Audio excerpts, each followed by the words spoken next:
Hola, ¿cómo están?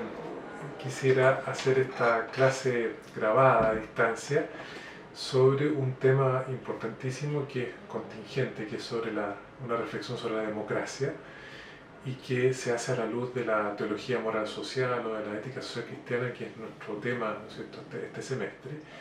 Y claro, como hoy día es 27 de noviembre y estamos todavía en medio de una crisis social, ciertamente el contexto es importante para esta reflexión que vamos a hacer sobre la democracia. Entonces, por una parte, yo no tengo a esta altura un diagnóstico de las causas, creo que ha sido multicausal nuestra crisis social, pero sí puedo entregar algunas líneas que nos permiten comprender un contexto en el que vamos a hacer esta reflexión sobre la democracia. En primer lugar, tenemos el tema de la desigualdad. Yo creo que el informe de las Naciones Unidas para el Desarrollo, el PNUD 2017, que entregó este informe de Desiguales, hablaba de la serie de características estructurales que tenemos en nuestra sociedad chilena.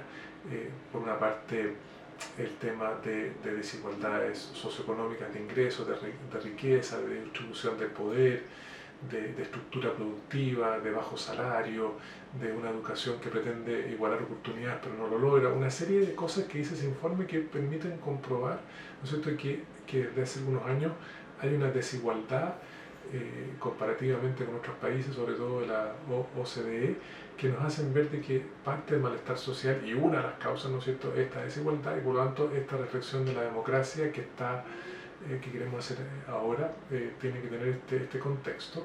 Otro, ciertamente, han sido los episodios de una violencia en las calles, violencia en los saqueos, violencia en los incendios, que han sido distintas, por supuestamente distintas de las manifestaciones pacíficas que se han visto también de muchas personas que quieren un cambio social, pero estas violencias desatadas en un contexto de muchas zonas de Chile y también de la ciudad de Santiago hacen que la democracia también esté al menos amenazada, podríamos decir.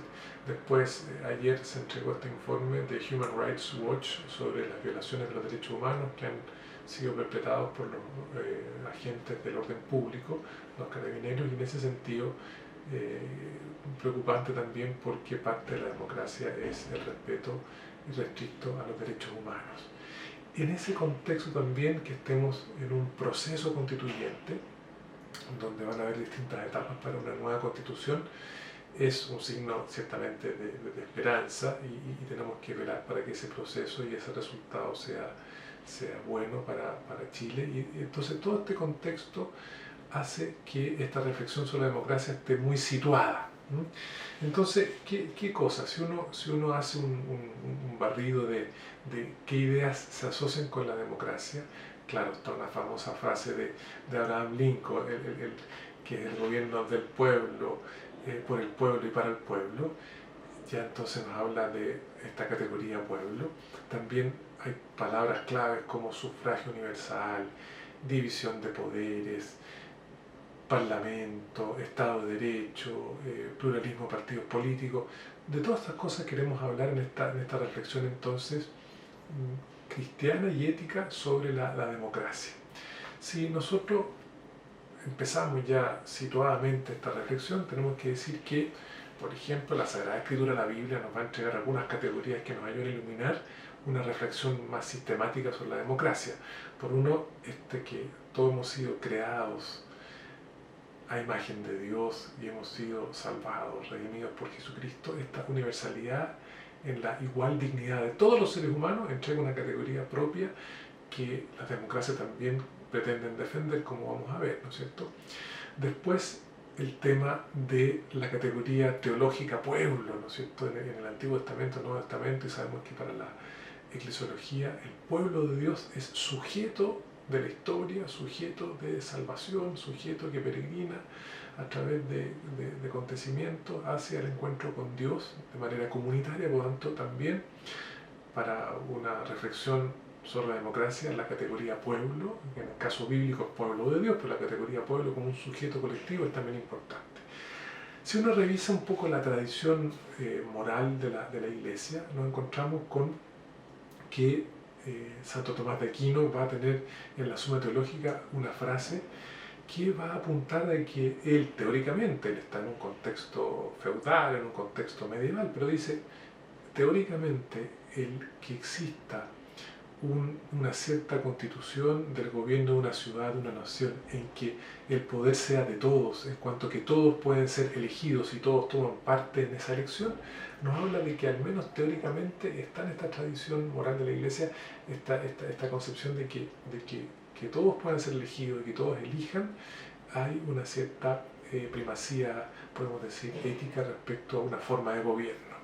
La escolástica española posterior de los siglos que comentaron algunas cosas de la Suma Teológica y que avanzaron en un contexto económico, social y político distinto, van a tener frases muy lúcidas como que la república entera es el sujeto de soberanía.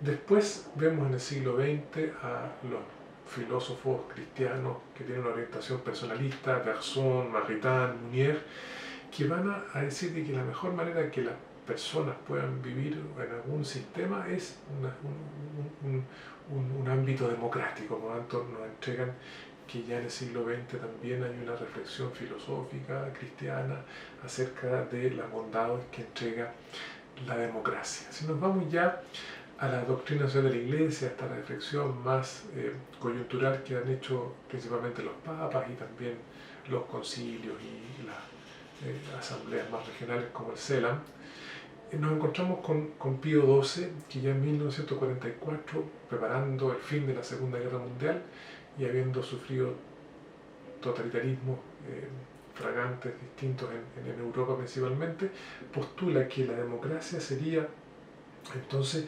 un sistema donde se van a poder dar condiciones para que los ciudadanos puedan participar.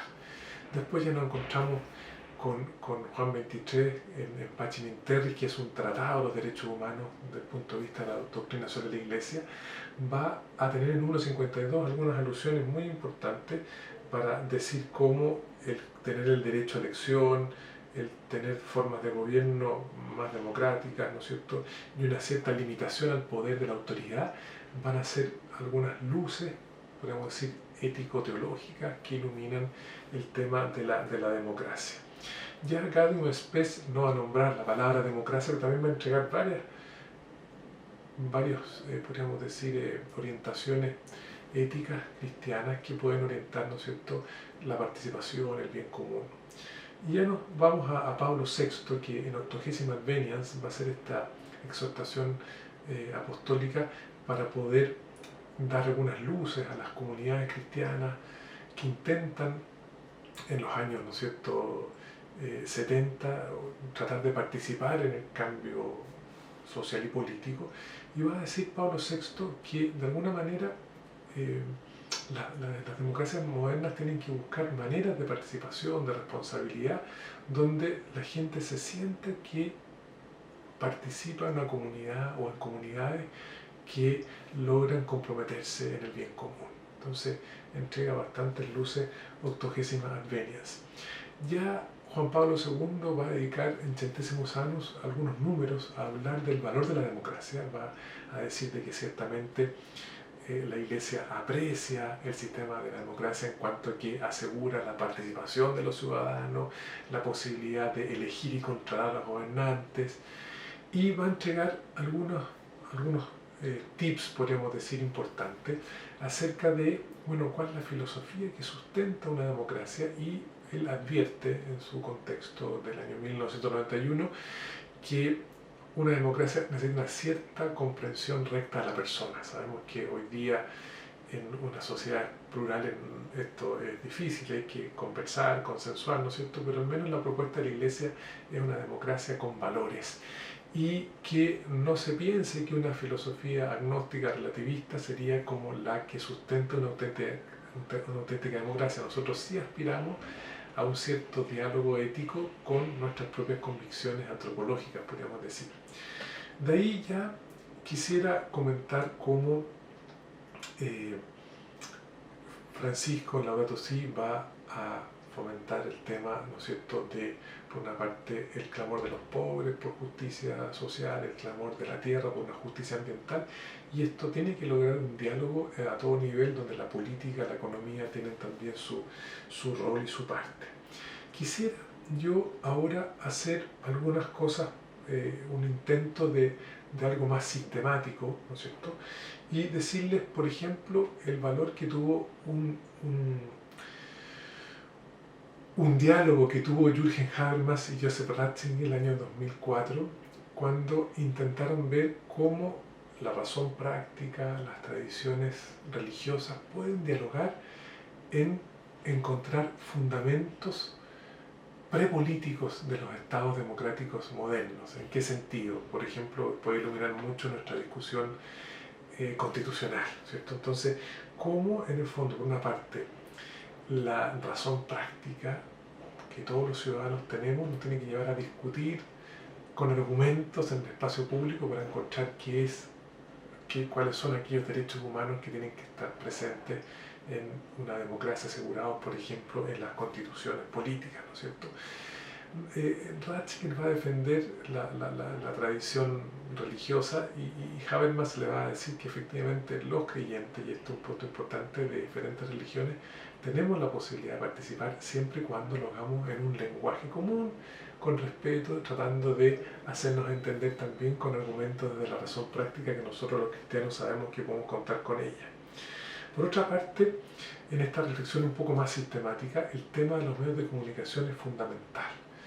Para una buena democracia tiene que haber una cierta ética de los medios de comunicación, porque si los ciudadanos están llamados a participar, deben estar informados. Entonces, ¿cómo diversificar los medios de comunicación? Cosa que haya distintas líneas editoriales que permitan que siempre se pueda informar, que los ciudadanos puedan saber, conocer lo que está pasando en diversidad de opiniones, de informaciones, periodismo de investigación, y que tenga siempre el respeto por las personas. Quisiera también hablarles algunas estructuras que debieran defenderse en toda democracia según lo que dicen algunos autores como Eugenio Alburquerque. En primer lugar, el Estado de Derecho. El Estado de Derecho es fundamental para toda democracia. ¿Qué significa eso? Que la Constitución, las leyes hacen que exista una cierta igualdad ante la ley. Lo que prima es la ley. Lo que prima es que existan tribunales de justicia independientes y por lo tanto hay leyes objetivas, hay tribunales de justicia, por lo tanto nadie, ni siquiera los que gobiernan están, ni los que tampoco administran el poder, los que están preocupados de la seguridad ciudadana o pública, ninguno está por sobre la ley. Ese es fundamental el Estado de Derecho y por eso que la protección, tutela jurídica de los derechos humanos es tan importante para toda democracia. En segundo lugar, la igualdad y participación.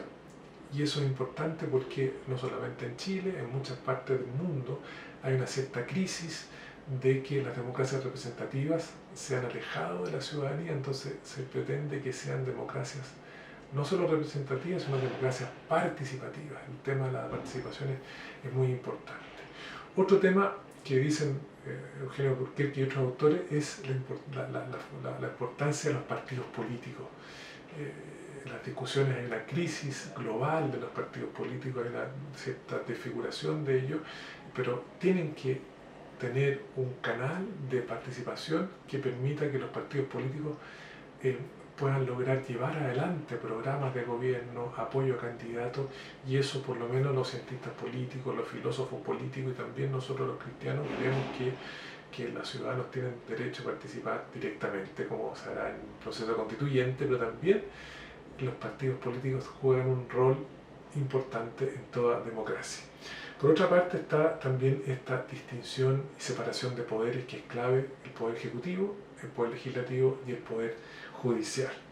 Para ir terminando, entonces, yo quisiera decir que los cristianos, los creyentes, encontramos en la Sagrada Escritura, en la tradición, en la doctrina de la Iglesia y en la reflexión sistemática de nuestros teólogos morales, todas estas luces que pretenden iluminar esta opción por la democracia, y entonces podemos concluir, ¿no es cierto?, diciendo, bueno, en el proceso constituyente habrá que participar, habrá que estar pendientes del proceso, del resultado. Por otra parte, la importancia del Estado de Derecho, de que no se violen los derechos humanos, y cómo lograr que las democracias aseguren participación y también aseguren que den un cierto marco para que haya una justicia social, un bien común y una fraternidad y cohesión social que nos permitan avanzar hacia adelante.